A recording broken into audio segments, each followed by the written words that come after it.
দুই বান্ধবীর চায়ের জন্য পাগল পুরো এলাকা। বন্ধুরা বলতেছে যে চা খাওয়ার লাগে আসলাম, চা খাইলাম, দাম অনুযায়ী চা অনেক ভালো। বড় পাতিলে নেড়েচেড়ে বানাচ্ছেন দুধ চা, একের পর এক কাপে ঢালছেন চা, চুমুকে চুমুকে প্রাণ জোড়াচ্ছে ক্রেতারা। চা হাতে দোকানের বেঞ্চে বসে দিচ্ছেন জম্পেশ আড্ডা। যেহেতু দেখলাম এখানে দুইটা মেয়ে খুলছে, তো আমরা এটা দেখে আগ্রহ হলাম। দুধ চা, মাসালা চা, মালাই চা, বুলেট চা সহ আছে আরো নানান ধরনের চা।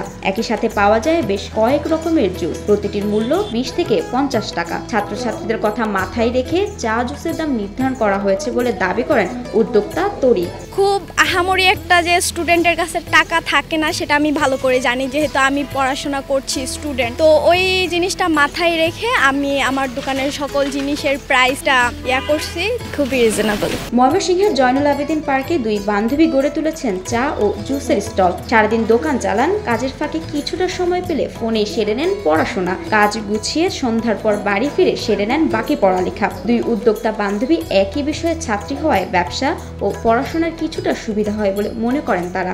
এখন যেহেতু অ্যাডমিশনের একটা গ্যাপ আছে, আমি এখনো ভর্তি হই নাই, তো এখন মোটামুটি কোনো সমস্যা হচ্ছে না। তবু আমি যতটুকু সময় পাই দোকানে ফাঁকে একটু পড়ার ট্রাই করি ফোনে। আমি আমার ফ্রেন্ড একই গ্রুপের, একই সাবজেক্ট দুইজনের, তো ও এখনও অ্যাডমিশন নেয় নাই, আমিও এখন অ্যাডমিশন নেই নাই। তাই যতটুকু সম্ভব আমরা মানে যখন কাস্টমার না থাকে দোকানে বা একটু চাপ কম থাকে তখন আমরা ফোনে পড়ার ট্রাই করি। কথা ছিল এইচএসসি পাশের পর বসে না থেকে বান্ধবীরা মিলে কোনো ব্যবসা শুরু করবেন। তবে সময় মতো সবার সাড়া না পাওয়ায় জান্নাতুল ফেরদৌস তরি ও সুজয়া বর্ষা নেমে পড়েন কাজে। পরীক্ষা শেষ হলো, সব বান্ধবীরা একসাথে হলাম, তো বললাম যে চল করি। তো বাকি কয়েকজন বান্ধবী হেসে উড়াই দিল যে না আমাদের বাসা থেকে বের হতে দিবে না, হ্যান ত্যান অনেক কথা, যে না আব্বু মানবে না, এতক্ষণ তো বাইরে থাকাই যাবে না। তো আমি আর আমার বান্ধবী তরি দুইজন একসাথে বললাম যে না আমাদের এভাবে বসে থাকলে চলবে না, কিছু একটা অন্তত নিজের খরচটা চালানোর জন্য কিছু একটা করতে হবে। তো ওই থেকে শুরু। জান্নাতুল ফেরদৌস তার বড় বোনের কাছ থেকে মাত্র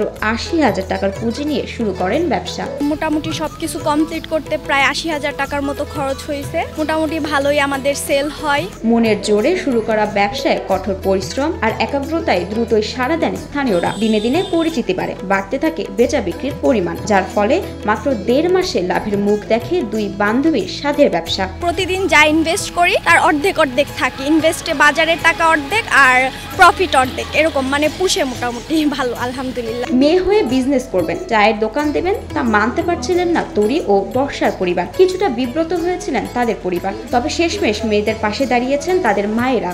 আম্মু বলছে আরে মেয়ে মানুষ চাকরি করবা, মেয়েরা কি বিজনেস করে?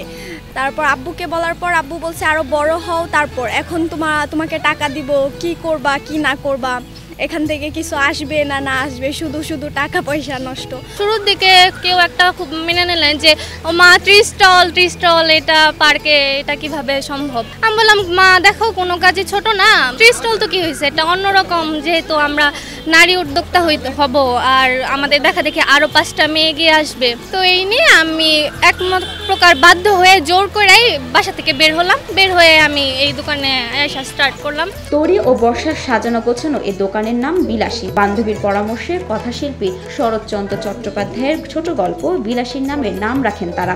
নাম নিয়ে খুব কনফিউজ যে দোকানের নামটা কি দেওয়া যায়। তখন আমার ফ্রেন্ডের সাথে আবার শেয়ার করলাম, ও বলল যে আমাদের একটা গল্প ছিল বিলাসী, হয়তো সবাই জানে, যারা ইন্টারমিডিয়েটে পড়ে আসছে বা পড়তেছে সবাই হয়তো বা জানে বিলাসী। তো ওইখান থেকে ও বলল যে বিলাসী নামটা দেওয়া যায়, আমারও খুব ভালো লাগছে, তো ওখান থেকে বিলাসী নামটা নেওয়া। প্রতিদিন দূর থেকে দুই বান্ধবীর স্টল দেখতে আসা অনেকে তাদের এই উদ্যোগকে সাধুবাদ জানায়।